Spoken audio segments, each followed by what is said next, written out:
Hello friends and dear friends, जैसा कि आप सभी जानते हैं आपके board of technical education Uttar Pradesh के द्वारा एग्जामिनेशंस की डेट जो है वो घोषित कर दी गई है और इसलिए अब आप सभी अपने एग्जामिनेशन की तैयारी में लग गए होंगे। तो आपकी मदद करने के लिए हम लेकर के आए हैं आज आपके लिए जो सब्जेक्ट है आपका फार्मास्यूटिक्स, जो कि हमारे diploma in pharmacy first year students के लिए है। और आप सभी जानते हैं कि ER 2020 जो आप एग्जामिनेशन और जो सिलेबस स्कीम समय फार्मेसी काउंसिल ऑफ इंडिया की पढ़ रहे हैं उस पर सबसे पहले बोर्ड ऑफ टेक्निकल एजुकेशन में 2022 में एग्जामिनेशन शुरू हुए थे। यानी जो आज आप सिलेबस पढ़ रहे हैं उस पर 4 वर्षों के 2022, 23, 24 और 25 के पेपर्स जो है अवेलेबल हैं, यानी 4 बार पेपर हो चुके हैं। तो इन सभी पिछले 4 वर्षों में पूछे गए फार्मास्यूटिक्स सब्जेक्ट के सभी शॉर्ट आंसर टाइप क्वेश्चंस को यानी कि हम आज लेंगे और इन सभी क्वेश्चंस को हम देखेंगे कि किस तरीके के प्रश्न आते हैं और उनका सोल्यूशन क्या होगा, उनका आंसर क्या होगा। अब हमें अगर हम परीक्षा की अच्छी तरीके से तैयारी करना चाहते हैं तो हमें प्रीवियस ईयर्स के क्वेश्चन क्यों देखने चाहिए, क्योंकि जब हम प्रीवियस ईयर्स के क्वेश्चंस देखते हैं तो हमें पैटर्न पता चलता है कि किस तरीके के क्वेश्चंस आ रहे हैं।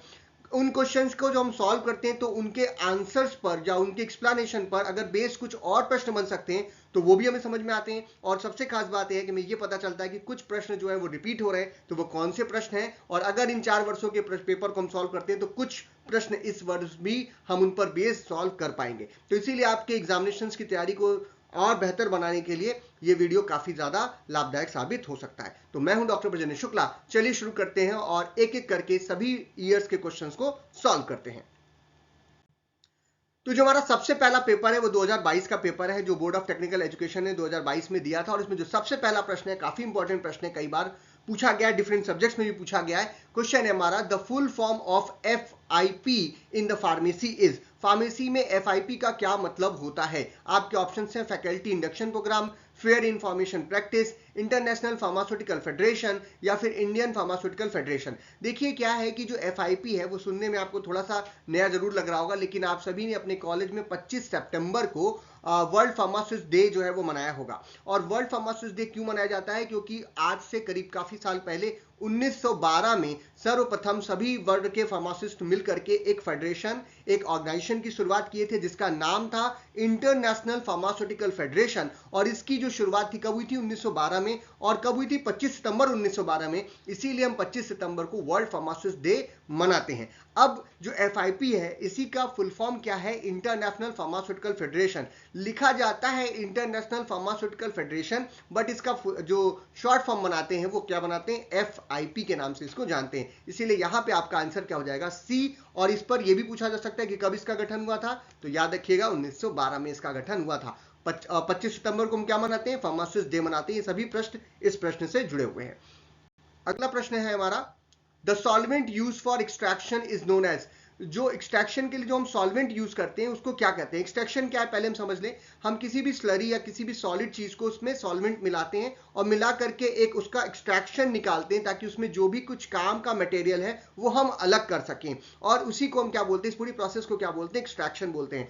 और इसके लिए जो सॉल्वेंट हम यूज करते हैं उस सॉल्वेंट को हम क्या बोलते हैं, मेंस्ट्रुम बोलते हैं। सॉल्वेंट के लिए क्या सब यूज करते हैं, मेंस्ट्रुम यूज करते हैं। मार्क क्या है फिर, मार्क जो है जब हम एक्सट्रैक्शन निकाल लेते हैं तो जो भी सॉलिड वेस्ट बचता है हमारे साथ उसी को हम क्या बोलते हैं, मार्क बोलते हैं। एक्सट्रैक्ट क्या है, जो चीज हम एक्सट्रैक्ट करके निकालते हैं, जो हमारा पर्पस था एक्सट्रैक्शन करने का, उसी को हम क्या बोलेंगे, एक्सट्रैक्ट बोलेंगे। और स्लरी क्या होता है, जो भी सॉलिड में हम लिक्विड मिलाते हैं जिसका एक्सट्रैक्शन करने जाते हैं उसे क्या बोलते हैं, स्लरी बोलते हैं। तो मेंस्ट्रुम क्या है, सॉल्वेंट है जो कि एक्सट्रैक्शन के लिए यूज किया जाता है। और बाकी चीजें भी आपको पता है, अगर उन पे भी प्रश्न पूछे तो आप आंसर कर सकते हैं। अगला प्रश्न है हमारा, simple syrup in Indian pharmacopoeia. IP का मतलब क्या होता है, इंडियन फार्माकोपिया। इंडियन फार्माकोपिया के अनुसार सिंपल सिरप क्या होती है। बड़ा ही कॉमन सा प्रश्न है, कई बार पूछा गया, अभी देखिएगा आप लगभग हर साल ये क्वेश्चन पूछा जा रहा है। तो सिंपल सिरप जो इंडियन फार्माकोपिया में दिया गया है उसके अनुसार हम सुक्रोज का एक सोल्यूशन बनाते हैं और जो उसकी मात्रा होती है वो क्या होती है, 66.7 वेट बाय वेट वाटर में, प्यूरिफाइड वाटर में बनाया जाता है। तो प्यूरिफाइड वाटर और सुक्रोज दोनों का वेट लिया जाता है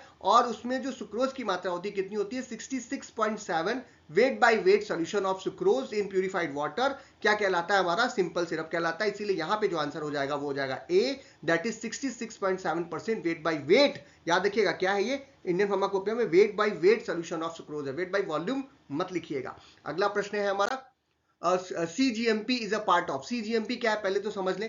C मतलब होता है करंट, जी मतलब होता है गुड मैन्युफैक्चरिंग प्रैक्टिसेस। तो करंट गुड मैन्युफैक्चरिंग प्रैक्टिसेस किस चीज का पार्ट होगा? तो जहां पर भी मैन्युफैक्चरिंग दवाओं की जाती है, फैक्ट्री के अंदर कर रहे हैं आप, अपने फार्मेसी स्टोर में कर रहे हैं, तो कुछ बातों का, कुछ प्रोटोकॉल्स का आपको ध्यान रखना चाहिए कि क्वालिटी और क्वांटिटी दोनों जो है वो लगातार सही बने, यानी सुरक्षित दवा का निर्माण आप कर सकें। इसके लिए ही WHO के द्वारा करंट गुड मैन्युफैक्चरिंग प्रैक्टिसेस दी जाती है। और ड्रग एंड कॉस्मेटिक एक्ट जो आप लोग अभी आगे नेक्स्ट ईयर में पढ़ेंगे, ड्रग एंड कॉस्मेटिक एक्ट जो है उसमें जो शेड्यूल M होता है वो हमें गुड मैन्युफैक्चरिंग प्रैक्टिसेस में क्या क्या चीजों की आवश्यकता पड़ती है उसके बारे में बताता है। तो करंट गुड मैन्युफैक्चरिंग प्रैक्टिसेस क्या है? वो आपका क्वालिटी एश्योर करती है कि जो प्रोडक्ट बन रहा है उसकी क्वालिटी लगातार मेंटेन रहे। इसीलिए करंट गुड मैन्युफैक्चरिंग प्रैक्टिसेस या गुड मैन्युफैक्चरिंग प्रैक्टिसेस जो है वो क्वालिटी एश्योरेंस का पार्ट होता है। तो यहां पे आंसर आपका क्या हो जाएगा? Quality assurance.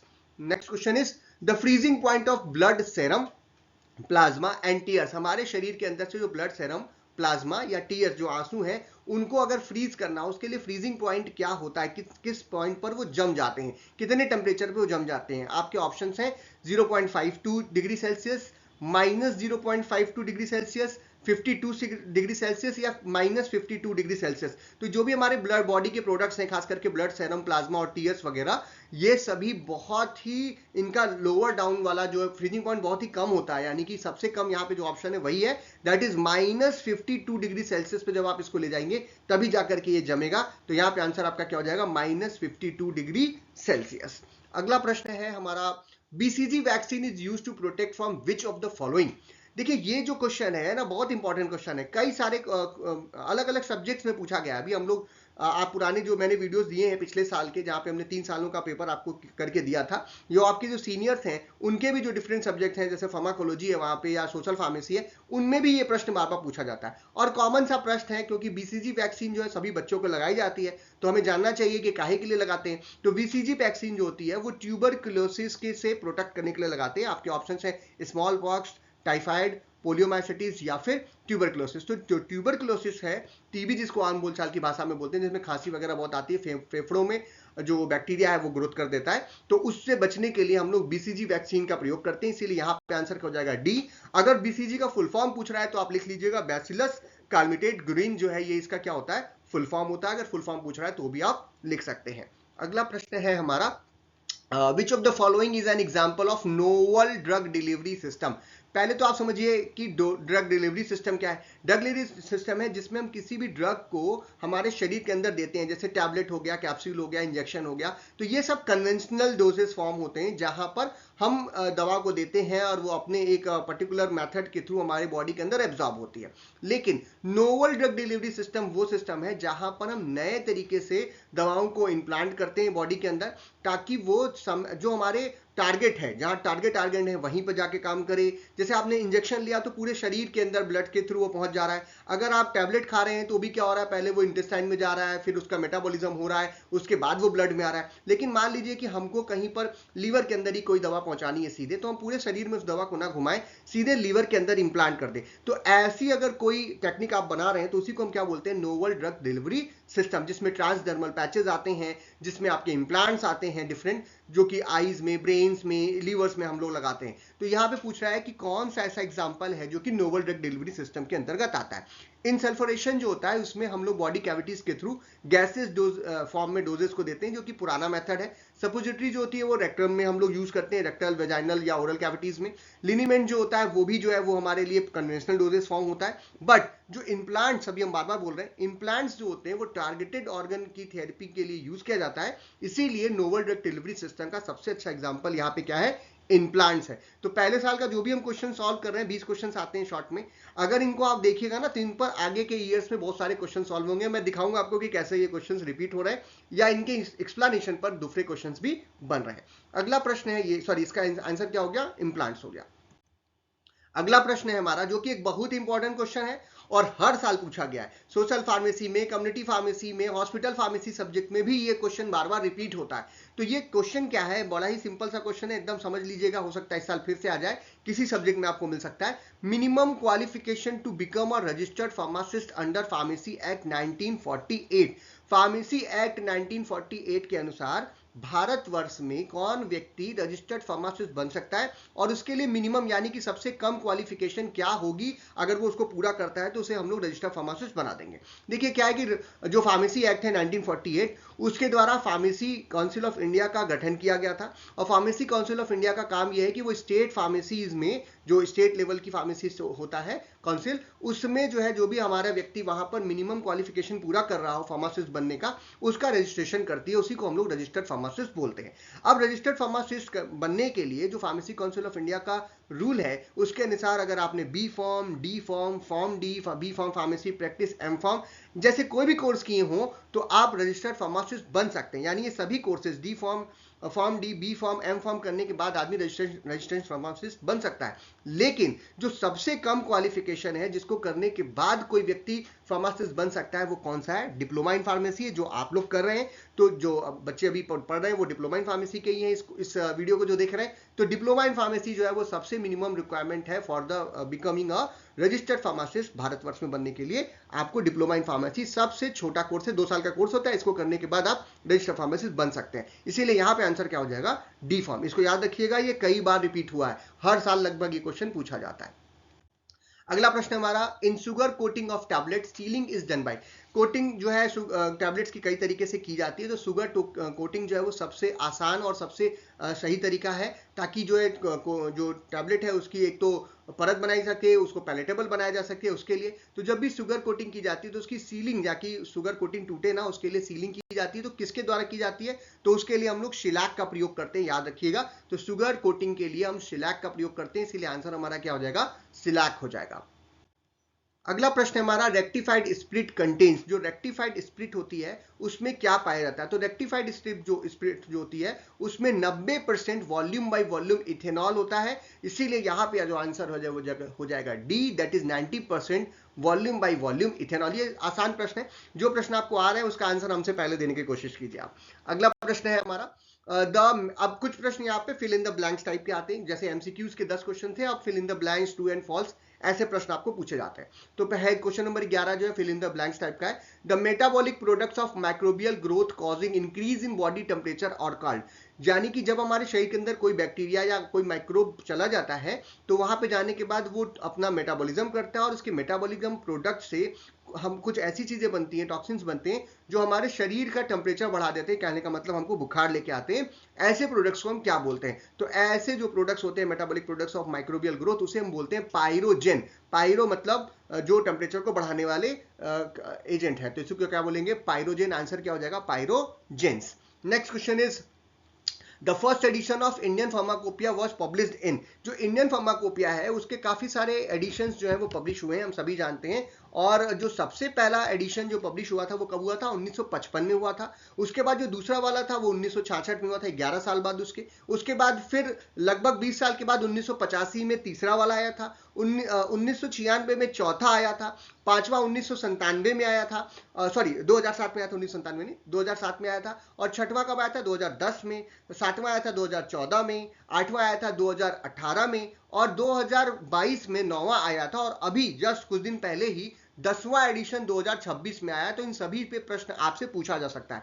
तो पहला कब आया था? 1955 में। तो आंसर याद रखिएगा कब आया था पहला वाला? 1955 में। तो ऐसे ही आप भी याद रखिएगा, 1955 में पहला आया, फिर 1966 में आया, 1985 में तीसरा आया, 1996 में चौथा आया, 2007 में जो है फिर आगे आया, क्योंकि लंबा समय लिया, 11 सालों का समय लिया, फिर 7 में एक एडिशन आया। तो ऐसे ही सभी एडिशंस आते रहे, और अभी जो लेटेस्ट एडिशन है वो 10वां एडिशन है, और वो कब आया है? 2026 में, इसी वर्ष आया है। तो इस पर भी प्रश्न पूछा जा सकता है, तो इसको आप याद रखिएगा। लेकिन जो पहला वाला था वो कब आया था? 1955 में। Next question is, in the sieving method that powder is passed through a set of sieves which are arrange in which order. देखिए क्या है कि जो सीनिंग मतलब छानना, और सीविंग के लिए हम डिफरेंट टाइप की छलनीज का प्रयोग करते हैं, और हर छलनी जो होती है उसमें जो सीव साइज होता है, यानी कितने छिद्र होंगे, बड़ा होगा या छोटा होगा, उसके हिसाब से उसका सीव नंबर हम लोग बनाते हैं। अब ध्यान देने वाली बात यह है कि आप अच्छे से अगर छानना चाहते हैं तो आप क्या करेंगे? कई सारी छन्नियों को एक साथ लगाते चले जाएंगे, और इसमें जो पोर साइज होगा वो बड़े से छोटा, छोटे से छोटा ऐसे करेंगे, तो आपको छानने में आसानी होगी। बिल्कुल सीधी सी बात है। इसीलिए जो सीविंग मेथड में जब हम पाउडर को क्या नाम है, सीव को अरेंज करते हैं, तो वो डिसेंडिंग ऑर्डर में करते हैं, ताकि जो है अच्छे तरीके से सीविंग कर सकें। तो इसीलिए यहां पे आंसर क्या हो जाएगा, डिसेंडिंग ऑर्डर, यानी कि बड़े से छोटा, छोटे से छोटा, फिर उससे छोटा, फिर उससे छोटा, इस तरीके से हम लोग उसको सीविंग साइज के हिसाब से अरेंज करते हैं। तो क्या बोलेंगे इसको, descending order. Next question is phenyl mercuric nitrate is used as an ophthalmic preparation. Ophthalmic preparation यानी आंखों के लिए जब हम कोई दवाई बना रहे हैं तो उसमें हम लोग फिनाइल मर्क्यूरिक नाइट्रेट का प्रयोग करते हैं। इसका प्रयोग क्यों किया जाता है, ये जो है एक प्रिजर्वेटिव के तरीके से हम लोग यूज करते हैं और ये एंटी मैक्रोबियल रेसिस्टेंट जो है शो करता है, इसीलिए इसे हम लोग एंटी मैक्रोबियल प्रिजर्वेटिव के तरीके से अपने ऑप्थेल्मिक प्रिपरेशंस में यूज करते हैं, ताकि लंबे समय तक हमारा प्रिपरेशन बचा रहे और हमारी आंखों में किसी तरीके का इंफेक्शन ना हो। अगला प्रश्न है हमारा, large volume parenterals are also known as. जो लार्ज वॉल्यूम पेरेंटल्स होते हैं, जो आपने देखा होगा हॉस्पिटल्स में लोग डिप चढ़ाने के लिए यूज करते हैं, उसे हम लोग क्या बोलते हैं, आईवी फ्लूइड्स बोलते हैं। तो यहाँ पे जो आंसर हो जाएगा वो क्या हो जाएगा, आईवी फ्लूइड्स या फिर लार्ज वॉल्यूम इंजेक्शन। ये दोनों हम इनको बोल सकते हैं, बट ये लार्ज वॉल्यूम, लार्ज मतलब बड़ा वॉल्यूम का पेरेंटल्स होता है, तो उसे क्या बोलते हैं, आईवी फ्लूइड्स बोलते हैं। अगला प्रश्न है हमारा प्रश्न number 16, the largest size of hard gelatin capsule for human use is. Human use में जो हम कैप्सूल, जो जिलेटिन के बने हुए कैप्सूल्स हम यूज करते हैं, उनका जो साइज होता है वो नंबरिंग के हिसाब से बढ़ते से घटते हुए क्रम में अगर हम बोले तो कैसे होगा, 000 फिर 00 ऐसे होता है। 000 वाला जो होता है वो सबसे बड़ा होता है, ठीक, फिर उससे छोटा वाला कौन सा है, 00, फिर 0 आता है जो उससे छोटा है, उसके बाद 1 2 3 4 5, 5 जो होता है वो सबसे छोटी साइज ऑफ कैप्सूल होता है, और जो हमारा सबसे बड़ा साइज होता है वो होता है 000। तो यहाँ पे पूछ रहा है the largest size of hard gelatin capsule is used in human use. Humans के लिए जो यूज किया जाता है वो क्या है, 000। याद रखिएगा, सबसे बड़ा साइज क्या होता है, 000 साइज होता है वह कैप्सूल का सबसे बड़ा साइज होता है, और सबसे छोटा वाला कौन सा होता है, 5 नंबर। ये नहीं बोलिएगा कि 5 सबसे बड़ा है और 000 सबसे छोटा है, यहाँ पर जीरो वाले को, 000 को सबसे बड़ा बोलेंगे और 5 नंबर को सबसे छोटा बोलेंगे। अगला प्रश्न हमारा, Covishield vaccine is use for the prevention. अब हम सभी जानते हैं कोविशील्ड जो है ये, क्योंकि 2022 का प्रश्न है, उस समय कोविड से जस्ट हम लोग उबर रहे थे, तो इसीलिए ये प्रश्न वहां पे पूछा गया था। तो कोविशील्ड जो वैक्सीन है वो कोविड-19 के लिए यूज की गई थी, लेकिन अब ये क्वेश्चन मेरे हिसाब से इस साल अब तो नहीं पूछा जा सकता, या इसके रिपीट होने की भी कोई संभावना नहीं है, क्योंकि ये उस समय के हिसाब से प्रश्न पूछा गया था। तो जो आजकल चल रहा है ना, उसके हिसाब से जीएस पे भी क्वेश्चन आ जाते हैं। तो कोविड-19 इन्फेक्शन में के लिए ही कोविशील्ड वैक्सीन का प्रयोग किया गया था। अगला प्रश्न है हमारा, for sterile filtration the grade of sintered glass filter is used eight. Different grading जो होती है वो सिंटर्ड ग्लास फिल्टर की यूज की जाती है। और अगर हम लोग स्टेराइल प्रोडक्ट वो होते हैं जिसमें हम बैक्टीरिया नहीं चाहते कि किसी तरीके से ग्रोथ करे, और वो बैक्टीरिया फ्री होना चाहिए, माइक्रो फ्री होना चाहिए, तो उसके लिए हम कौन सा ग्रेड का ग्लास यूज करते हैं, और उसकी ग्रेडिंग जो है वो 4 3 5 ऐसे नंबरिंग से द्वारा होती है। तो 5 नंबर की जो ग्रेड का ग्लास होता है सिंटर्ड ग्लास फिल्टर, वो हम लोग स्टेराइल फिल्ट्रेशन के लिए यूज करते हैं। और जो इसको हम लोग क्लासिफाई कैसे करते हैं, ये 1 से 2 माइक्रोमीटर या फिर 1 से 1.6 माइक्रोमीटर पोर साइज का होता है, बहुत ही कम पोर साइज होती है इसकी, और इसीलिए इसको स्टेराइल फिल्ट्रेशन के लिए जनरली यूज करते हैं, जैसे कि बैक्टीरियल फिल्ट्रेशन इत्यादि के लिए, बैक्टीरिया इत्यादि को रोकने के लिए इसका प्रयोग हम लोग करते हैं। ग्रेड 3 और 4 का अगर ग्लास हम यूज कर रहे हैं तो वो फाइन एनालिटिकल प्रिपरेशन अगर हम बना रहे हैं तो उसके लिए हम लोग 3 और 4 ग्रेड का ग्लास फिल्टर जो है वो यूज करते हैं। तो इसका ध्यान याद रखिएगा, और ये क्वेश्चन रिपीट हुआ है कई बार, तो ये ग्रेड 5 का ग्लास फिल्टर हम यहाँ पर यूज करते हैं। अगला प्रश्न है हमारा, the ratio of oil water and gum for primary emulsion of fixed oil.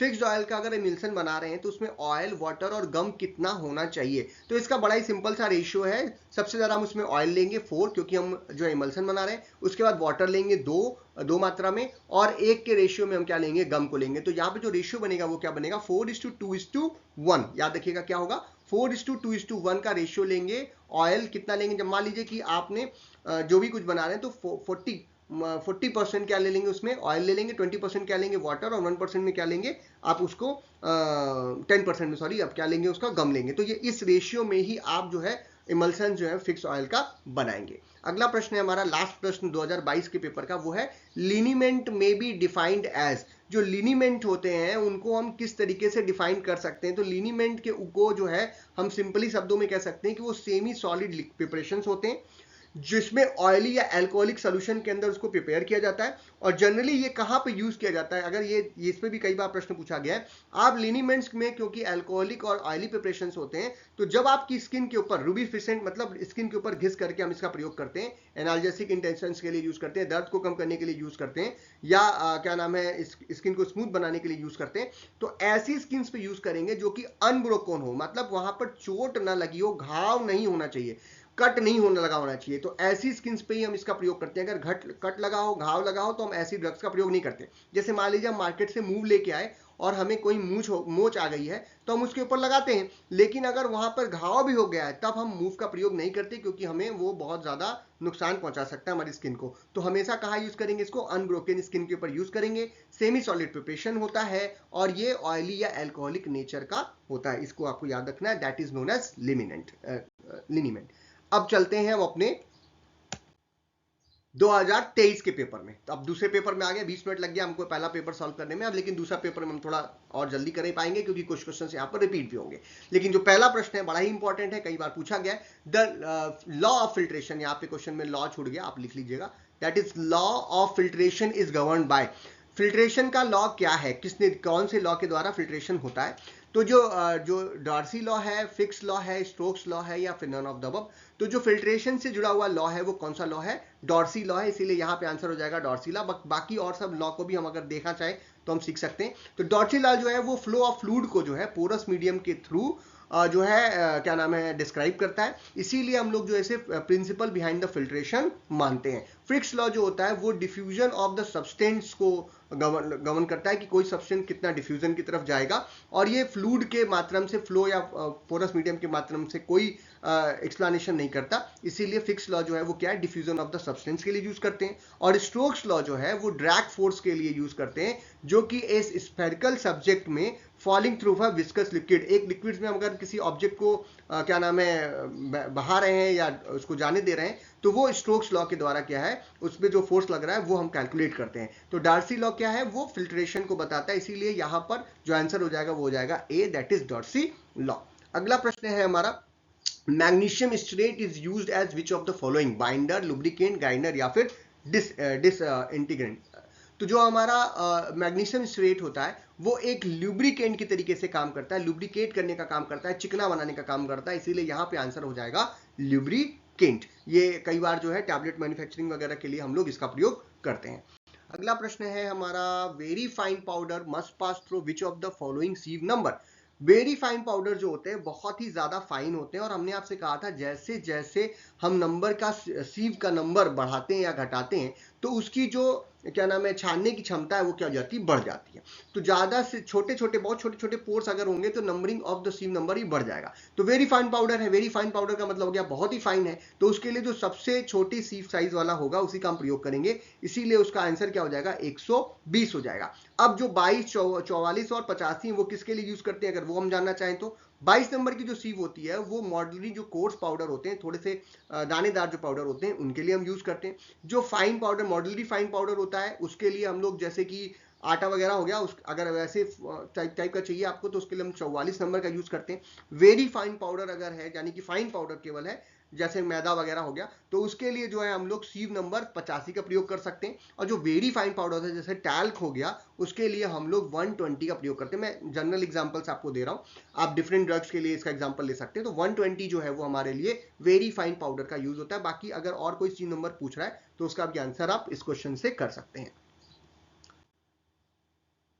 अगला प्रश्न हमारा, die sodium EDTA is an example of which of the following. Die sodium EDTA हम सभी जानते हैं कि एक चिलेटिंग एजेंट की तरह यूज होता है और चिलेट्स बनाता है मेटल वगैरह या दूसरे आयंस के साथ मिलकर के, तो इसीलिए यहाँ पे आंसर क्या हो जाएगा आपका सी, दैट इज चिलेटिंग एजेंट। तो डाई सोडियम EDTA किस काम में यूज होता है, चिलेटिंग एजेंट के तरीके से यूज होता है। एनालिसिस में यानी कि केमिस्ट्री में भी आपने इसका प्रयोग किया होगा, और उसमें हम लोगों ने जो टाइट्रेशन का मैथड पढ़ा था, कॉम्प्लेक्सोमेट्रिक टाइट्रेशन, वहां पर भी डाइसोडियम EDTA का प्रयोग किया जाता है, वहां पे वो चिलेटिंग एजेंट के तरीके यूज होता है। और देखिए अगला क्वेश्चन है, और ये रिपीटेड प्रश्न है, जो पिछले साल पूछा गया था इस साल पूछा गया। उस बार जो है फिल इन द ब्लैंक्स में पूछा था, इस बार जो है एमसीक्यू टाइप में पूछा, लेकिन ये क्या है, एक रिपीटेड प्रश्न है।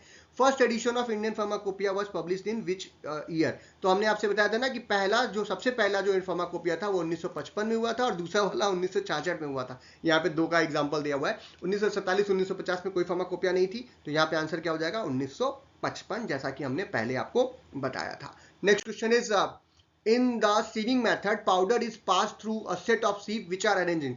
ये भी फिर से एक रिपीटेड प्रश्न है। वहां पे फिल इन द ब्लैंक्स में पूछा था आपसे कि जब हम जो है सीविंग मेथड में पाउडर को पास करना चाहते हैं तो सीव का जो सेट लगा रहे थे, हमने आपसे कहा था ना कि डिफरेंट सीव नंबर्स को हम लोग सेट में लगाना शुरू करते हैं, तो कौन सा किस ऑर्डर में लगाते हैं? तो हमने आपसे वहां से बताया था डिसेंडिंग ऑर्डर में, सबसे बड़े पोर्ट साइज वाले को ऊपर रखेंगे, फिर उससे छोटा, फिर उससे छोटा, फिर सबसे छोटा। तो यहां पर भी ये क्या हो गया, एक रिपीटेड प्रश्न है, सेम टू सेम रिपीटेड प्रश्न है, बस खाली ये एमसीक्यू टाइप में पूछा गया। तो हम सभी जानते हैं कि सीव को हम लोग को डिसेंडिंग ऑर्डर में लगाना है, इसीलिए यहाँ पे आंसर क्या हो जाएगा इन द डिसेंडिंग ऑर्डर। देखिए ये रिपीटेड प्रश्न है, प्रश्न एक ही साल के पेपर में, अगले साल के पेपर में क्या हो रहा है, रिपीटेड क्वेश्चंस आना शुरू हो चुके हैं।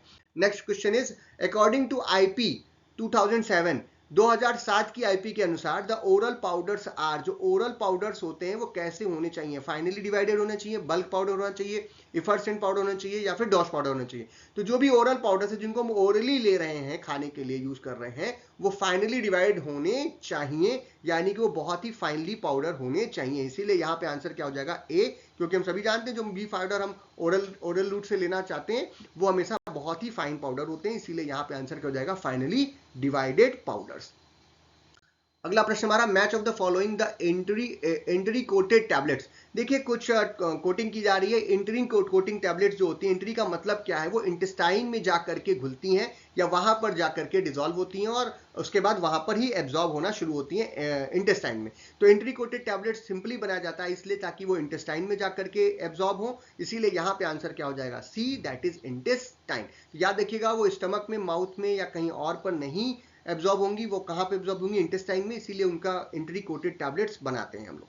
अगला प्रश्न है हमारा, which of the following is related to the principle of ball mill. Ball mill देखिए क्या होता है कि एक मिल बनाते हैं जिसमें हम लोग किसी भी चीज को ब्रेक डाउन करने के लिए, तोड़ने के लिए यूज करते हैं और इसमें जो है स्टील की या किसी मेटल की बड़ी बड़ी बॉल्स जो है वो डाल देते हैं, जैसे कि हम लोग की बॉल्स होती हैं। अब छोटी बड़ी बॉल्स के बीच में जब हम आप किसी मैटर को डाल करके इसको चलाएंगे तो ये बॉल्स आपस में टकराएंगी और इसके दीवार से भी जो मैटर है वो टकराएगा। इन दोनों की वजह से इंपैक्ट भी होगा और एट्रिशन भी होगा, दोनों चीज होगी। इसीलिए जो प्रिंसिपल होता है बॉल मिल का वो इंपैक्ट और एट्रेशन दोनों पर आता है, इसीलिए यहाँ पे आंसर हो जाएगा D, that is impact and attrition. मैं थोड़ा जल्दी इसलिए बता रहा हूँ क्योंकि बहुत सारे क्वेश्चन सॉल्व करने, बट इन सभी का जो डिटेल है वो फार्मास्यूटिक्स में एमपी सर ने पूरा पढ़ा रखा है आपको, उसका जो प्लेलिस्ट है उसमें आप जरूर देखिएगा। तो बॉल मिल कैसे काम करती है वहां पे उन्होंने पूरा आपको बताया, तो वहीं से मैंने भी देखा कि इसका आंसर क्या होगा, that is impact and attrition. अगला क्वेश्चन है हमारा, which of the following is used for containers meant for storage of injectables. अगर इंजेक्टेबल्स को हमको स्टोर करना है तो उसमें कौन सा कंटेनर हम लोग लेते हैं और किस टाइप ऑफ ग्लास का लेते हैं? तो सिंपली अगर इंजेक्टेबल को हमको बनाना है तो हम टाइप 1 और टाइप 2 ग्लास का प्रयोग यहाँ पर कर सकते हैं, इसीलिए यहाँ पर आंसर क्या हो जाएगा D, that is type 1 and type 2 glass which is use for the injectables, अगर हम उनका स्टोरेज कर रहे हैं, इंजेक्शन का स्टोरेज आप करना चाह रहे हैं। अब फिर से आगे फिल इन द ब्लैंक्स वाले क्वेश्चंस। तो इसमें जो पहला है वो है एक रिपीटेड क्वेश्चन है, वहां पे एमसीक्यू के फॉर्म में था, यहाँ पर आपको फिल इन द ब्लैंक्स में मिल रहा है। पूछ रहा है syrup contains dash dash dash percentage of weight by weight of sucrose. तो हमने आपको क्या बताया था 66.7, याद आपको 66.7 weight by weight percentage of solution is known as sucrose का क्या कहलाता है, सिंपल सिरप कहलाता है एज पर इंडियन फार्माकोपिया। तो ये देखिए तीसरा रिपीटेड प्रश्न आपको यहाँ पर मिल रहा है। अगला प्रश्न है हमारा, the rates of oil water and gum क्या नाम है for the primary emulsion of a fixed oil. ये भी एक रिपीटेड प्रश्न है, हमने आपको बताया था कि वहां पे ऑयल 4 लेना है, वाटर 2 लेना है, गम 1 लेना है, तो ये भी क्या हो गया, इसका रेशियो 4:2:1 होता है, तो फिर से आ गया। ये भी एक रिपीटेड प्रश्न है, इसमें भी ज्यादा समय देने की आवश्यकता नहीं। अगला प्रश्न है हमारा, ophthalmic product should be dash dash dash with lacrimal secretions. जो भी ऑप्थेल्मिक प्रोफेशंस होते हैं उनको हमारे आंखों के जो भी लैक्रिमल सिक्रीशंस हैं उनके जैसा होना चाहिए, यानी कि उनको क्या होना चाहिए, आइसोटोनिक होना चाहिए। तो यहाँ पे आंसर क्या हो जाएगा आइसोटोनिक। अब आइसोटोनिक क्यों होना चाहिए, आइए समझ लेते हैं। ऑप्थेल्मिक प्रोडक्ट जो होते हैं उसको आइसोटोनिक इसलिए होना चाहिए लैक्रिमल सिक्रीशन से, ताकि इरिटेशन या डिस्कंफर्ट आपकी आंखों में ना, क्योंकि आंखें जो है काफी डेडिकेटेड ऑर्गन है आपके बॉडी का, इसीलिए जो भी ऑप्थेल्मिक प्रोडक्ट्स आप बनाते हैं वो लेक्रिमल सिक्रीशन, जो आंखों से जो भी सिक्रीशंस निकल रहे हैं उन सिक्रीशन से उसको आइसोटोनिक उनके जैसा ही होना चाहिए। अगला प्रश्न हमारा, large volume parenterals are also called. अब याद देखिए, मैंने आपसे कहा था ना कि ये एक रिपीटेड प्रश्न है फिर से, क्योंकि इसको हम लोगों ने वहां पर भी देखा था। वो क्या था, लार्ज वॉल्यूम पेरेंटल्स को हम लोग आईवी फ्लूइड्स बोलते थे या लार्ज वॉल्यूम पेरेंटल्स बोलते थे। तो यहाँ पर ये क्या हो जाएगा, आईवी फ्लूइड। ये भी इसमें ज्यादा समय देने की जरूरत नहीं, ये भी क्या है, एक रिपीटेड प्रश्न है। तो ये 4-5 रिपीटेड प्रश्न देखिए आ चुके हैं। अगला प्रश्न है हमारा, the full form of cGMP. ये भी एक रिपीटेड प्रश्न में मान सकता हूं, क्योंकि मैंने आपको बताया था, वो पूछा था कि सीजीएमपी किसका पार्ट है, तो हमने कहा था क्वालिटी एश्योरेंस का, और वहां पे हमने आपको फुल फॉर्म बताया था, करंट गुड मैन्युफैक्चरिंग प्रैक्टिसेस। तो यहां पर इसका फॉर्म लिख लीजिए, current, C for current, G for good, M for manufacturing, P for practices. तो ये भी क्या हो गया, एक रिपीटेड प्रश्न हो गया। अगला प्रश्न है हमारा, the tablet is a dash dash dash doses form. बड़ा ही सिंपल सा प्रश्न है, टैबलेट क्या है। टैबलेट देखिए एक सॉलिड डोजेस फॉर्म है। पहली तो एक तो वो सॉलिड फॉर्म में होता है, दूसरा यूनिट डोजेस फॉर्म है, एक बार में ही उसको हम खा सकते हैं, और तीसरा हम इसे ओरली खाते हैं, इसीलिए हम ये तीनों बात यहाँ पे लिख दे रहे हैं। इसका बेस्ट आंसर क्या होगा, it is oral solid and unit doses form, क्योंकि एक बार में एक खाते हैं और क्या नाम है, सॉलिड होता है, और ओरली इसको लेते हैं, इसीलिए oral solid unit doses form होता है हमारा टैबलेट। अगला प्रश्न है हमारा, pharmacy act 1948, the minimum qualification for registration as a pharmacist is. देखिए फिर ये रिपीटेड प्रश्न है। हमने आपसे बताया था कि फार्मेसी एक्ट 1948 के अनुसार, फार्मेसी काउंसिल ऑफ इंडिया के अनुसार, रजिस्टर्ड फार्मासिस्ट बनने के लिए जो मिनिमम क्वालिफिकेशन है वो क्या है, डिप्लोमा इन फार्मेसी है। तो काफी सारे रिपीटेड प्रश्न हो गए, ये भी क्या है, एक रिपीटेड प्रश्न है, डिप्लोमा इन फार्मेसी वाला जो प्रश्न है ये हर साल पूछा जाता है। अगला प्रश्न है हमारा, give an example of a novel drug delivery system. ये ड्रग की स्पेलिंग गलत हो गई, नोवल डॉग लिख दिया मैंने, ध्यान दीजिएगा, ये नोवल ड्रग है, नोवल ड्रग डिलीवरी सिस्टम। तो नोवल ड्रग डिलीवरी सिस्टम का जो सबसे अच्छा एग्जांपल है, हमने आपको इम्प्लांट्स बताए थे, ट्रांसडर्मल पैचेस बनाए थे, ये भी एक रिपीटेड प्रश्न है उस हिसाब से देखा जाए तो जो अच्छा लिखे लिख लीजिए, ट्रांसडर्मल पैचेस लिख लीजिए, इम्प्लांट्स लिख लीजिए, ये सभी क्या है, नोवल ड्रग डिलीवरी सिस्टम के पार्ट है। अगला प्रश्न है हमारा, give an example of nasal preparations. Nasal preparations यानी कि नेजल से जो दवाएं ली जाती है नेजल रूट से, उसे क्या बोलेंगे, तो नेजल डीकंजेशन काफी अच्छा एग्जांपल है। जब हमारी नाक जाम होती है तो हम उसे सीख करके ले लेते हैं, जैसे कि विक्स वगैरह, तो आप क्या ले सकते हैं, nasal decongestion as a example of nasal preparation, जिसमें ऑक्सीमेटाजोलिन जो है कंपाउंड जनरली यूज करते हैं, या NaCl का प्रिपरेशन भी हम वहां पर यूज करते हैं। अगला प्रश्न है हमारा, लास्ट प्रश्न 2023 के पेपर का, what are the various sizes of hard gelatin capsules. देखिए फिर से ये एक रिपीटेड प्रश्न है, हमने आपसे कहा था कि कुछ प्रश्नों के एक्सप्लेनेशन पे दूसरे प्रश्न बन जाते हैं। तो आया था ना कि सबसे जो है बड़े साइज का जो हार्ड जेलेटिन कैप्सूल क्या होता है, तो हमने आपको बताया था 000 साइज का। अब यहाँ पे सिंपल पूछ लिया कि सभी sizes of hard gelatin capsule को लिखिए,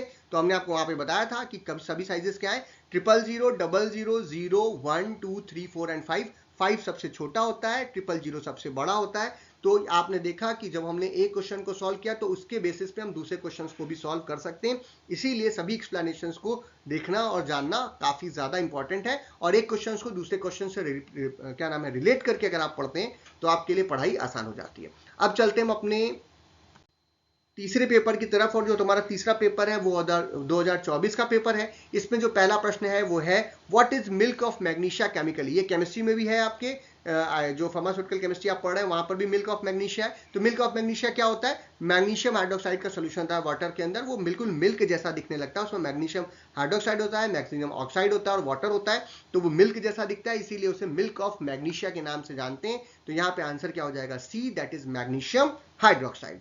अगला प्रश्न है हमारा, स्टेबलाइजर्स आर यूज्ड इन इलिक्सर्स। इलिक्सर्स में स्टेबलाइजर्स का क्या काम होता है, ये यहाँ पे पूछ रहा है। तो स्टेबलाइजर है तो आपके ऑप्शन है colouring, preservation, stability and solubility. Stabiliser है, नाम से बता रहा है किस काम में यूज होगा, स्टेबिलिटी के लिए, यानी इलिक्सर्स को लंबे समय तक स्टेबल बनाने के लिए जो चीज यूज करते हैं उसी को स्टेबलाइजर्स बोलेंगे। तो यहाँ पे आंसर क्या हो जाएगा, फॉर स्टेबिलिटी। नाम से पता चल रहा है, इतना आसान प्रश्न है, आपने नाम देखा और यहाँ पे स्टेबलाइजर को स्टेबिलिटी के लिए यूज करते हैं, तुरंत आंसर आपने लिख दिया।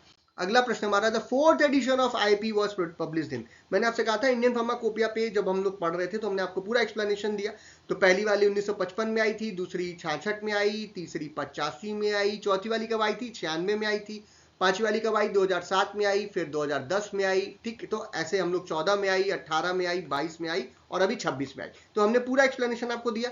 अब उसी पर हमको देखिए ये प्रश्न बन गया कि चौथी वाली कब आई थी। तो चौथी वाली कब आई थी? 96 में आई थी। तो यहां पर क्या हो जाएगा? 96, 1996। और ये सबसे ज्यादा मतलब फेमस एक समय पर फार्माकोपिया थी और इसमें काफी सारी चीजें जो है इंक्लूड कर दी गई थी। और आज भी काफी सारे कॉलेजेस में 1996 वाली फार्माकोपिया आपको मिल जाएगी और बहुत सारी जगहों पर इससे प्रयोग भी होता रहा। अब इसी में अमेंडमेंट्स होकर के या इसी में बदलाव होकर के आगे की जो फार्माकोपिया आई, लेकिन सबसे अच्छी और सबसे काम की जो फार्माकोपिया पहली बार आई थी वो 1996 की ही मानी जा सकती, क्योंकि बड़ी फेमस हुई थी। तो यहाँ पे आंसर क्या हो जाएगा? फोर्थ एडिशन कब आया था? 1996 में। अगला प्रश्न है हमारा, the pharmacy act came in the force. देखिए सभी क्वेश्चंस के आंसर कर रहे थे। जो 20वां क्वेश्चन था पिछले वाले पेपर में, उसमें बार बार आ रहा था फार्मेसी एक्ट और उसके आगे हम लोग क्या लिख रहे थे? 1948, जिसकी वजह से फार्मेसी काउंसिल ऑफ इंडिया का जन्म हुआ था। तो ये कब आया था? 1948 में। फार्मेसी एक्ट कब आया? 1948। तो यहाँ पे आंसर क्या हो जाएगा? 1948। और ये कब आया था एग्जैक्टली? 4 मार्च 1948 में आया था।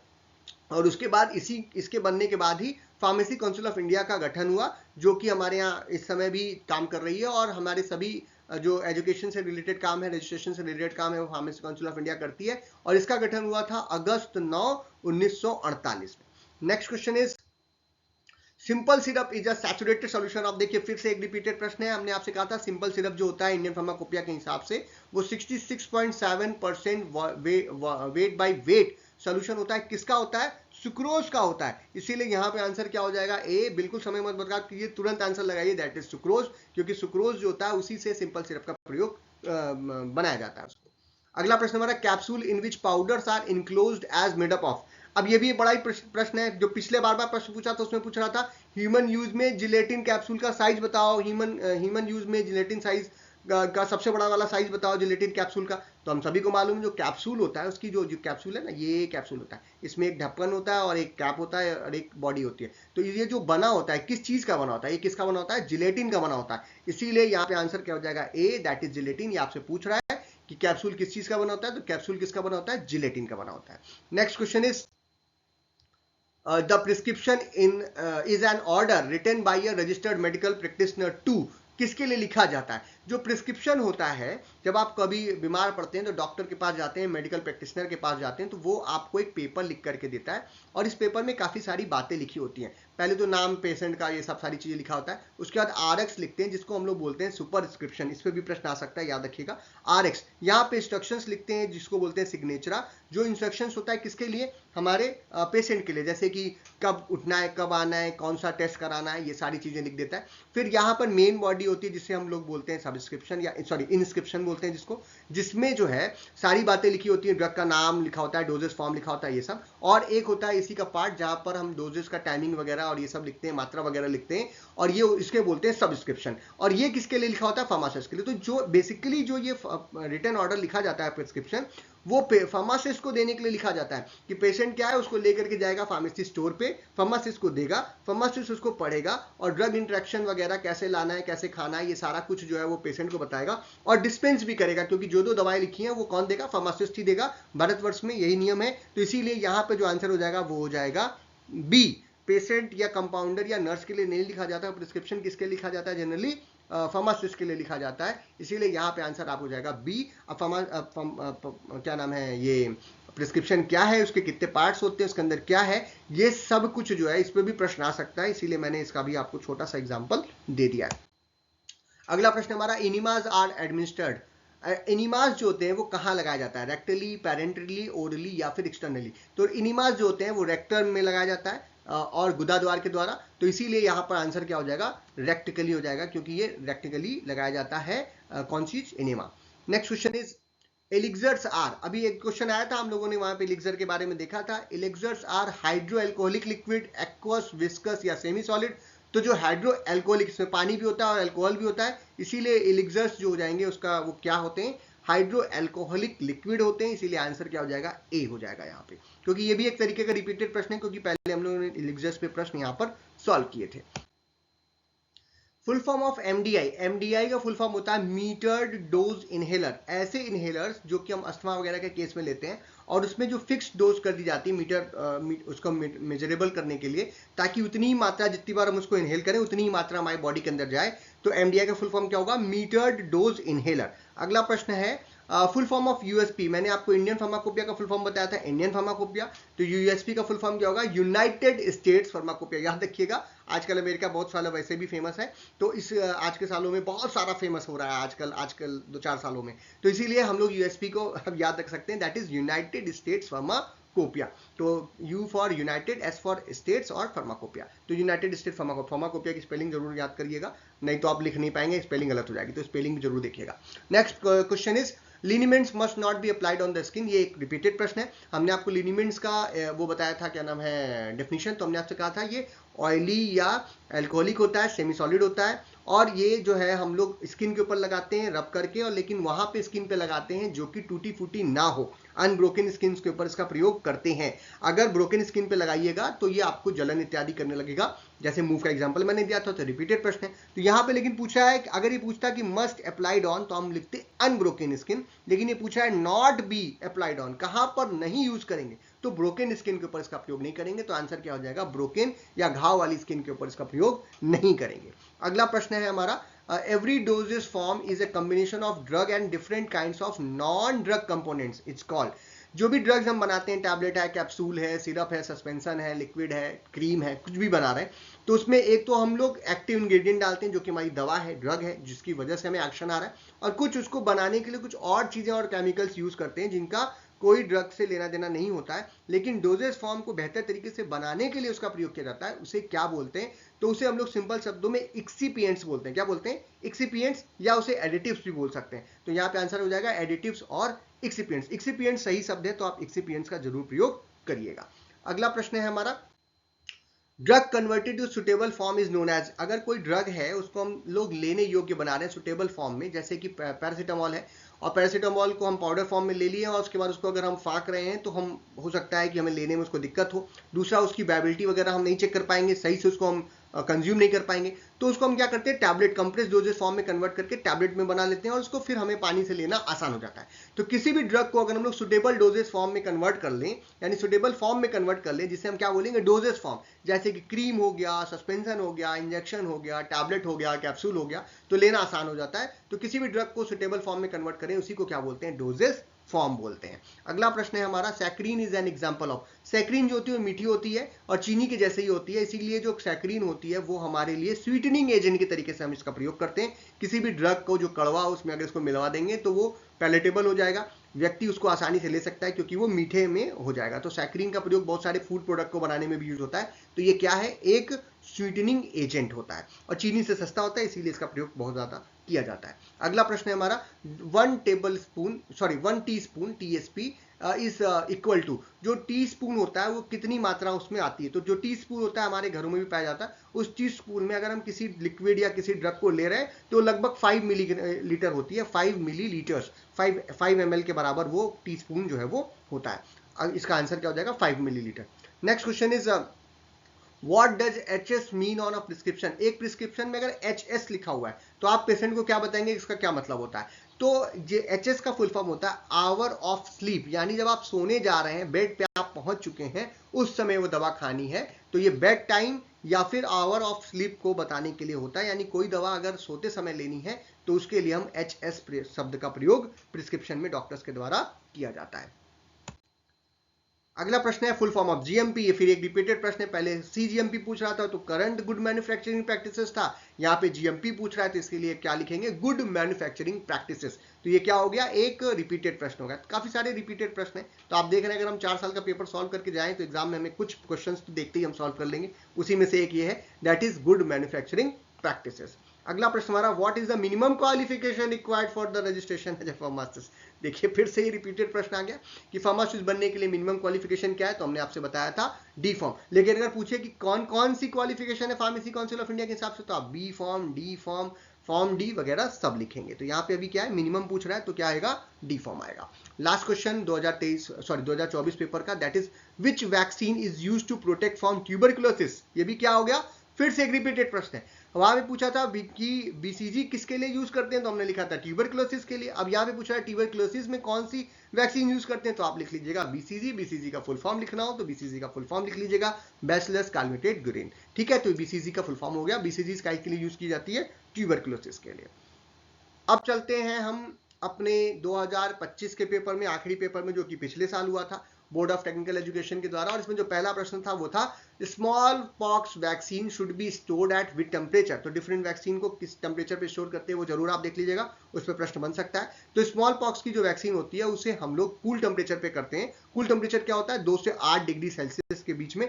तो यह हमेशा बनते समय, बनने के बाद जब भी स्टोर करना हो तो 2 से 8 डिग्री सेल्सियस के बीच में ही स्मॉल पॉक्स वैक्सीन को हम लोग स्टोर करते हैं। इसीलिए यहाँ पे आंसर क्या हो जाएगा, B, that is 2 to 8 degree Celsius.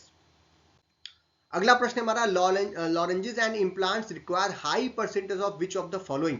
तो जो इम्प्लांट्स बनाते हैं हम लोग या फिर लॉरेंजेस बनाते हैं, उनमें दोनों में एक सबसे ज्यादा मात्रा में किस चीज का प्रयोग किया जाता है, बाइंडिंग एजेंट्स का, डाइल्यूएंट्स का, डिसइंटीग्रेशन का, या फिर लुब्रिकेंट्स का। तो इन दोनों में जो भी इंग्रेडिएंट्स हैं उनको बाइंड करने के लिए, एक साथ रखने के लिए, या लंबे समय तक उसको एक साथ रखने के लिए जिस चीज का प्रयोग करते हैं उसे क्या बोलते हैं, बाइंडिंग एजेंट्स बोलते हैं। तो यहाँ पर बाइंडिंग एजेंट्स का बहुतायत में प्रयोग किया जाता है। बाइंडिंग एजेंट्स जो होते हैं वो टैबलेट्स में, लॉरेंजेस में, हमारे इम्प्लांट्स में हम लोग यूज करते हैं ताकि वो स्ट्रॉन्ग इंटैक्ट बना रखे और जो उसकी इंटीग्रेशन प्रॉपर्टी उसको थोड़ा सा कम करे ताकि वो अपने समय से पहले डिसइंटीग्रेट ना हो जाए या अलग अलग ना हो जाए। तो बाइंडिंग एजेंट्स का प्रयोग यहाँ पर किया जाता है।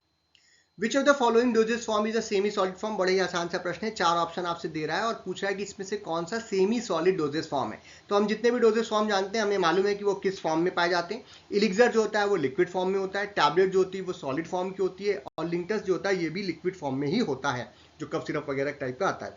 लेकिन जो पेस्ट है, जैसे टूथपेस्ट हम सुबह करते हैं या कोई क्रीम वाला पेस्ट हम लेकर के आते हैं, पेस्ट जो होता है वो सेमी सॉलिड फॉर्म में होता है, सॉलिड भी होता है और हल्का सा लिक्विड फॉर्म में भी होता है। तो इसीलिए इसे हम लोग क्या बोलेंगे, सेमी सॉलिड फॉर्म का एक एग्जांपल बोलेंगे। तो यहाँ पे आंसर क्या हो जाएगा, सी, दैट इज पेस्ट। तो बड़ा सिंपल सा प्रश्न हो गया। नेक्स्ट क्वेश्चन इज, ये एक रिपीटेड प्रश्न है, theory of filtration is based on. तो हमने आपसे बताया था थियोरी ऑफ फिल्ट्रेशन जो है वो एक पोरस मीडियम में फिल्टर, जो हमारा जो स्लरी है या जो भी लिक्विड है वो किस तरीके से फ्लो करेगा, उसका जो कैलकुलेशन है वो हमारा डार्सीज लॉ के द्वारा बताया जाता है। इसीलिए यहाँ पे आंसर हो जाएगा डी। ये एक रिपीटेड प्रश्न है, 2022 में पूछा गया था, फिर से आ गया। That is known as D, that is Darcy law. Law of filtration या थियोरी ऑफ फिल्ट्रेशन किस पे होती है, डार्सी लॉ पे होती है। अगला प्रश्न है हमारा, which grade of sintered glass filter is used for the sterile filtration. फिर से आ गया, एक रिपीटेड प्रश्न है। हमने आपसे बताया था ना कि जो भी स्टेराइल फिल्ट्रेशन के लिए यूज करते हैं, बैक्टीरिया को फिल्टर करने के लिए जहां पे यूज करते हैं, उसके लिए हम लोग सिंटर्ड ग्लास का 5 नंबर का ग्लास यूज करते हैं। तो यहाँ पे जो ग्रेड होगा वो 5 ग्रेड की ग्लास जो है वो जो है हम लोग ग्लास फिल्टर जो यूज करते हैं फॉर द स्टेराइल फिल्ट्रेशन। ये भी एक रिपीटेड प्रश्न है, देखिए कितने सारे प्रश्न रिपीट हो रहे हैं। अगला प्रश्न है हमारा, thermolabile substance in the pharmaceutical formulations are dried in which of the following. ऐसे सब्सटेंस जो कि थर्मोलेबाइल होते हैं, गर्मी देने पर खराब हो जाते हैं, उनको अगर हमें ड्राई करना हो तो हम किस प्रकार का ड्रायर का प्रयोग करेंगे। आंसर है fluid bed dryer, vacuum dryer, freeze dryer या ट्रे ड्रायर। ये ट्रे ड्रायर, वैक्यूम ड्रायर और फ्लूइडाइज्ड बेड ड्रायर, इन सभी में भारी मात्रा में हीट का प्रयोग किया जाता है। तो इसीलिए यहाँ पे आंसर क्या हो जाएगा हमारा, फ्रीज ड्रायर, क्योंकि हीट लेबाइल है, थर्मोलेबाइल सब्सटेंस है, तो इसमें हीट थोड़ा कम चाहिए, तो इसीलिए हम लोग फ्रीज ड्रायर का प्रयोग यहाँ पे करेंगे। तो ये हो जाएगा हमारे लिए answer C, that is freeze dryer. अगला प्रश्न है हमारा, who developed the first vaccine. पहली बार जो वैक्सीन का प्रोडक्शन हुआ था वो किसने किया था। आपके ऑप्शन हैं Edward Jenner, Louis Pasteur, Karl Landsteiner या फिर जोसेफ मिस्टर। तो जो सब सही आंसर है वो है, पहली वैक्सीन किसने बनाई थी, एडवर्ड जेनर ने बनाई थी। बाकी लोगों ने क्या किया था ये देख लेते हैं। तो आंसर तो यहाँ पे एडवर्ड जेनर हो गया। तो लुइस पास्चर साहब जो हैं उन्होंने रेबीज और एंथ्रेक्स की वैक्सीन बनाई थी, लेकिन जो सबसे पहली वैक्सीन किसने बनाई थी, एडवर्ड जेनर ने बनाई थी। दूसरा कार्ल लैंडस्टीनर जो है वो जो है ह्यूमन ग्रुप जो है, ब्लड ग्रुप जैसे ए बी और ओ ब्लड ग्रुप जो होता है, इसकी खोज किसने की थी, कार्ल लैंडस्टीनर की थी। अगर ये प्रश्न आता है तो आप जरूर लिखिएगा। और जोसेफ मेज जो है उन्होंने पहला व्यक्ति था जो कि पास्चर रेबीज वैक्सीन से जिनको ट्रीटमेंट जिनको दिया गया था वो है, जिनको जो लुइस पास्चर ने जो वैक्सीन बनाई थी वो इनको सबसे पहले दी गई थी। तो ये सभी हिस्ट्री से रिलेटेड प्रश्न है, इस पे भी प्रश्न आते हैं तो इसको आप जरूर ध्यान रखिएगा। लेकिन जो पहली वैक्सीन थी वो एडवर्ड जेनर ने बनाई थी। अगला प्रश्न है हमारा, the full form of HLB is. HLB का फुल फॉर्म होता है हाइपोफिलिक लाइपोफिलिक बैलेंस। इसे हम लोग हाइड्रोफिलिक लाइपोफिलिक बैलेंस के नाम से जानते हैं। ये किसी ड्रग की लाइपोफिलिसिटी को या हाइड्रोफिलिसिटी को बताने के काम में आती है, तो इसीलिए इसको क्या बोलेंगे, hydrophilic lipophilic balance, HLB value, ये इसकी स्केल बनाते हैं हम लोग। Next question is the disintegration time prescribe for the sugar coated tablet is. Sugar coated tablet अगर हम लोग ले रहे हैं तो हमारे स्टमक में जाने के बाद डिसइंटीग्रेट होता है, उसका डिसइंटीग्रेशन में कितना समय लगना चाहिए, तो उसका डिसइंटीग्रेट टाइम होता है लगभग 60 मिनट या फिर 1 घंटा। 1 घंटा या 60 मिनट से कम होना चाहिए, और वही क्या कहलाएगा, हमारा शुगर कोटेड टैबलेट का डिसइंटीग्रेशन टाइम। अगला प्रश्न है हमारा, मैक्सिमम जो टाइम है वो 1 घंटा है। Simple syrup IP contains 66% of weight by volume, sorry weight by weight of। अब देखिए फिर से रिपीटेड प्रश्न है, तीनों साल पूछा गया था, इस साल भी पूछा गया। तो हम जानते हैं कि सिंपल सिरप जो होता है वो 66.7 वेट बाय वेट होता है, किसका, सुक्रोज का होता है इन प्यूरिफाइड वाटर। ये रिपीटेड प्रश्न है, देखिए फिर से पूछ लिया तो आप आंसर फटाफट सुक्रोज यहाँ पर लिख देंगे। अगला प्रश्न है हमारा, the smallest size of hard gelatin capsule, answer के साथ आ गया। क्यों आ गया, क्योंकि ये फिर से एक रिपीटेड प्रश्न है। हमने आपसे कहा था कि हार्ड जिलेटिन कैप्सूल का जितना ज्यादा लंबा नंबर होगा, बड़ा नंबर, वो सबसे ज्यादा स्मॉलेस्ट साइज होगा। तो 5 नंबर तक होता है और 5 सबसे छोटा नंबर होता है, इसीलिए स्मॉलेस्ट साइज क्या हो जाएगा, 5। और सबसे बड़ा साइज क्या था, 000, याद होगा आपको। ये भी एक रिपीटेड प्रश्न होगा, लगभग हर साल पूछा गया, तीनों साल पूछा गया, अलग अलग तरीके से पूछा गया, और इस साल भी पूछा गया। The effervescent granules have sodium bicarbonate, citric acid and, जो भी effervescent granules बनाते हैं जो कि बुलबुले छोड़ करके निकलते हैं, और उसमें क्या क्या चीजें होती है, उसमें सोडियम बाइकार्बोनेट होता है, उसमें सिट्रिक एसिड होता है, और उसमें एक और एसिड पाया जाता है जिसे हम कहते हैं टार्टरिक एसिड, जो कि इमली में पाया जाता है। तो यहाँ पे आंसर क्या हो जाएगा, टार्टरिक एसिड। अगला प्रश्न है हमारा, an agent which is added to eye drop to prolong contact with eye is called as an dash agent। जो आई ड्रॉप हम बनाते हैं उसमें क्योंकि आई ड्रॉप में क्या होता है कि जब आई ड्रॉप आप डालते हैं आंखों में, तो आंखों में लैक्राइमल फ्लूइड निकलता रहता है, तो आई ड्रॉप तुरंत जो है आंखों से बाहर निकल जाता है। तो उसको रोकने के लिए, ताकि थोड़ा समय बढ़ जाए उसका, थोड़ा ज़्यादा देर तक रहे, तो उसमें हम लोग थिकनिंग एजेंट्स या थिनर्स का प्रयोग करते हैं, जो कि विस्कोसिटी को इन्हांस कर देते हैं आई ड्रॉप की, और वो काफ़ी देर तक रह जाता है। तो उसके लिए आंसर क्या हो जाएगा हमारा, विस्कोसिटी इन्हांसर एजेंट या फिर थिकनर्स या फिर थिकनिंग एजेंट्स। अगला प्रश्न है हमारा, the solvent use for extraction is called as. ये एक रिपीटेड प्रश्न हो गया, पहले साल के पेपर में पूछा था कि एक्सट्रैक्शन के लिए जो सॉल्वेंट यूज करते हैं उसे क्या बोलते हैं, तो उसे मेंस्ट्रम बोलते हैं। तो यहाँ पे आंसर क्या हो जाएगा, द मेंस्ट्रम। ये क्या है, एक रिपीटेड प्रश्न है। अगला प्रश्न है हमारा, give an example of thickening agent which is in organic in nature. Inorganic agent हमको चाहिए जो कि थिकनिंग एजेंट के लिए यूज करते हैं, तो हम लोग यहाँ पर मैग्नीशियम एल्यूमिनियम सिलिकेट या फिर एब्रिटोनाइट का एग्जांपल ले सकते हैं। मैग्नीशियम एल्यूमिनियम सिलिकेट जो है वो काफी अच्छा एक थिकनिंग एजेंट है, और इनऑर्गेनिक इन नेचर होता है, ऑर्गेनिक इन नेचर नहीं होता है। अगला क्वेश्चन है हमारा, व्हाट आर प्रेसिजरीज। प्रेसिजरीज जो होती हैं ऐसे कंडीशंस में जहां पर यूरिन से रिलेटेड प्रॉब्लम्स हो जाती हैं महिलाओं में, वहां पर ये एक सिलिकॉन के बना हुआ एक सपोर्टिव सिस्टम होता है जो कि वेजाइना के अंदर इम्प्लांट किया जाता है, जिसकी वजह से उनको जो प्रॉब्लम्स हैं, जो उनको सपोर्ट है, वो एक मिलता है इंटरनल ऑर्गन को। तो जो प्रेसिजरीज है वो एक removable medical grade silicone device होती है जो कि वेजाइना के अंदर इंसर्ट की जाती है और स्ट्रक्चरल सपोर्ट देती है पेल्विक ऑर्गन्स को। ठीक है, और ये किस लिए यूज करता है, पेल्विक ऑर्गन जो प्रोलैप्स होता है, जैसे कि यूरिन प्रोलैप्स, इसमें बहुत सारा प्रेशर लगता है, यूरिन करने में दिक्कत होती है, या फिर स्ट्रेस यूरिनरी जो इनकंसिस्टेंस होती है, उसमें इन दोनों प्रॉब्लम्स में हम लोग इस प्रेसिजरीज का प्रयोग जो है वो करते हैं। अगला प्रश्न है हमारा, व्हाट आर टॉक्सिसाइड्स। टॉक्सिसाइड्स जो होते हैं वो बैक्टीरियन टॉक्सिन जनरली होते हैं, और उनको हम थोड़ा सा हीट दे करके उसको इनएक्टिव कर देते हैं। उसके बाद जब हमारी बॉडी के अंदर जाता है तो एंटीजेंस के जो है वो प्रोड्यूस करने के लिए इसका प्रयोग करते हैं, और ये एंटीबॉडीज जो है वो बनाने के काम में आती है। तो एंटीजेन के तरीके से इसका प्रयोग करते हैं ताकि जो स्टिमुलेट करे और एंटीबॉडी प्रिपरेशन हो जाए। तो बैक्टीरियल टॉक्सिन्स होते हैं जैसे एक्सोटॉक्सिन्स जनरली, और इसे फिर हम लोग इनएक्टिवेट करते हैं हीट या केमिकल्स के द्वारा, जैसे कि फॉर्मल्डिहाइड का प्रयोग करेंगे, और ये हार्मलेस हो जाता है। उसके बाद जब हम इसको अपने शरीर के अंदर लेते हैं तो ये एंटीबॉडी प्रोडक्शन को स्टिमुलेट करता है, इसी को क्या बोलते हैं, टॉक्सिसाइड्स के नाम से जानते हैं। अगला प्रश्न हमारा, give 2 examples of immunological products. Immunological products के काफी सारे एग्जांपल्स हैं, आप 2 एग्जांपल ले सकते हैं, जैसे ह्यूमन इम्यूनोग्लोबिन ले सकते हैं, वैक्सीन, कोई भी वैक्सीन का एग्जांपल ले सकते हैं जो कि इम्यूनोग्लोबुलर प्रोडक्ट के रूप में आता है, क्योंकि ये हमारी इम्यूनिटी को बूस्ट करने के काम में आता है, जैसे BCG का एग्जाम्पल आप यहाँ पर ले सकते हो। अगला प्रश्न है हमारा, what is of the extra pharmacopoeia. Extra pharmacopoeia किसको बोलते हैं, तो एक बुक है जिसका नाम है मार्टिन डिलेट। मार्टिनडेले जो है वो एक कंप्लीट ड्रग रेफरेंस है और ये एक एक्स्ट्रा फार्माकोपिया के रूप में जाना जाता है, जहां पर जो फार्माकोपिया जैसे यूएसपी है, बीपी है, इंडियन फार्माकोपिया है, वो ऑथोरेटिव होती हैं और ऑथराइजेशन के द्वारा दिए जाते हैं। कंप्रहेंसिव रेफरेंस बुक के तरीके से हम लोग यूज करते हैं, बट जो और फोकस होता है खास करके स्टैंडर्ड्स के ऊपर। बट जो मार्टिनडेले है वो जो है ड्रग है, वो जो बुक है उसमें किसी भी ड्रग का क्लिनिकल डेटा दिया जाता है, प्रॉपर्टी होती है, उसके इंटरेक्शंस होते हैं और जो फॉर्मुलेशन उसका किस प्रकार से किया जाता है उसको प्रैक्टिशनर्स को बताने के लिए इस ड्रग का प्रयोग किया जाता है, इसीलिए इसको एक्स्ट्रा फार्माकोपिया के नाम से हम लोग जानते हैं। लास्ट क्वेश्चन जो है वो फिर से एक रिपीटेड प्रश्न है और हर साल पूछा गया प्रश्न है, the minimum qualification for the registered as a pharmacist. Bharatvarsh में मिनिमम क्वालिफिकेशन क्या है फार्मासिस्ट बनने के लिए? तो हमारा आंसर क्या हो जाएगा? डिप्लोमा इन फार्मेसी या फिर डी फॉर्म। तो यही हमारा आखिरी प्रश्न था और एक रिपीटेड प्रश्न है। तो आपने देखा कि कितने सारे प्रश्न हैं जो कि रिपीट हो रहे हैं। प्रश्नों के एक्सप्लेनेशन पर डिफरेंट प्रश्न बन जाते हैं, प्रश्नों का तरीका पूछने का बदल जाता है लेकिन प्रश्न नहीं बदलते हैं। तो अगर आप इस तरीके से 4 साल का पेपर आपने अच्छे तरीके से कर लिया है तो कुछ प्रश्न आप करेंगे और इसी तरीके से आप जो थियरी वाला पार्ट है, जो शॉर्ट आंसर या लॉन्ग आंसर टाइप क्वेश्चंस हैं 4 सालों के, अगर उनको अच्छे से सॉल्व कर ले तो आपके बहुत सारे प्रश्न तैयार हो जाएंगे और आप अच्छे नंबरों से इस साल पास होंगे। तो अभी आप अगर हमें देख रहे हैं तो हम आपकी कैसे मदद कर रहे हैं एग्जामिनेशंस में, ध्यान दीजिएगा। आप YouTube पे देख रहे हैं तो हमारी जो प्लेलिस्ट है उस पर आप चले जाइए और प्लेलिस्ट में आपको सब्जेक्ट वाइज प्लेलिस्ट मिलेगी और उसमें जो भी टॉपिक आप पढ़ना चाहते हैं वहां से आप देख सकते हैं। ये जो वीडियो है वो हम एक प्लेलिस्ट में डालेंगे जो कि हमारा मॉडल क्वेश्चन पेपर और जो मॉडल क्वेश्चन पेपर्स का प्लेलिस्ट है, इसी में हम लोग प्रीवियस ईयर्स के क्वेश्चन सारे सॉल्व करते हैं। पिछले साल के 3 साल के पेपर हमने पहले सॉल्व किए थे, इस साल हम चौथा साल जोड़ करके एक साथ फिर से सॉल्व कर रहे हैं।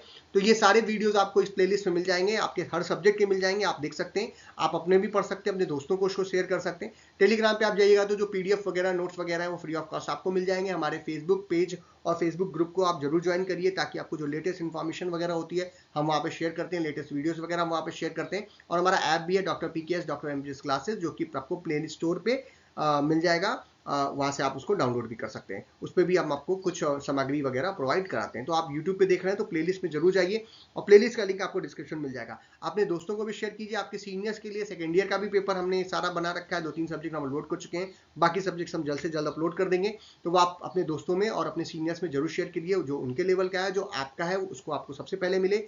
तो आप हमारे चैनल को जरूर सब्सक्राइब करिए ताकि आपको वीडियो सबसे पहले प्राप्त हो जाए। अगर ये वीडियो आपको पसंद आए तो इसे लाइक कीजिए, अपने फ्रेंड्स में शेयर कीजिए, चैनल पर नए हो तो चैनल को जरूर सब्सक्राइब कीजिए। और एक और खास बात है, अगर आपके कोई प्रश्न है, कोई आपके कमेंट है तो आप कमेंट बॉक्स में लिखिएगा, उसको भी हम आंसर करने की कोशिश करेंगे। वीडियो को देखने के लिए बहुत बहुत धन्यवाद।